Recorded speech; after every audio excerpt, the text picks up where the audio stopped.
طبعا طبعا فاهمه حضرتك. يعني حضرتك مش عايز اسئله من الزملاء وسط السيشن؟ اكيد طبعا هنسكتهم. عايز المدرب يعيد كام مرة يا فندم؟ 15 مرة؟ اكيد اعتبره حصل. انا اكيد عارف ان حضرتك مش هتعرف تلتزم بالمواعيد عشان خاطر شغلك. كل دي مشاكل كانت بتوصل لنا من عملائنا كل يوم، وعلشان احنا موجودين علشانكم ويهمنا تطوركم واستثماركم، حلينا المشاكل دي كلها بمنصة ماشين فاي، واللي هتلاقي فيها محتوى يناسبك متفصل عليك ويوصلك للخلاصة بسرعة، وتقدر تعيد أي حاجة براحتك حتى لو 100 مرة، وكمان تتعلم في أي وقت من غير ما تلتزم بميعاد محاضرة، وكل ده مع دعم 24 ساعة علشان نجاوبك على كل أسئلتك.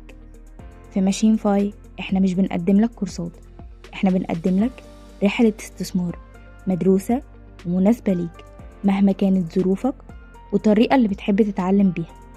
فقول لنا، جاهز تبدأ تتعلم معانا النهاردة بطريقتك؟